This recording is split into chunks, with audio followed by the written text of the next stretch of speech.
Friends, ఉపాధ్యాయులు మనకు నేర్పిస్తారు, పాఠాలు చెప్తారే కానీ మనను జ్ఞానవంతులుగా చేయలేరు. వారు బోధన మాత్రమే చేస్తారు, జ్ఞానాభ్యాసం చేయవలసింది మనమే.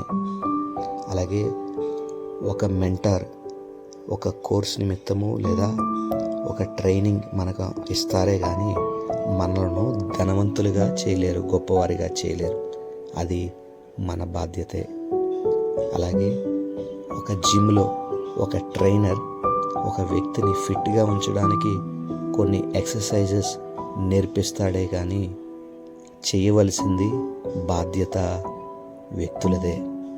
కాబట్టి సక్సెస్ సాధించడం వెనక ఇతరులు సహాయం ఉంటుందే కానీ అంతిమకు మనమే దాన్ని సాధించవలసిన వారమై ఉన్నాం.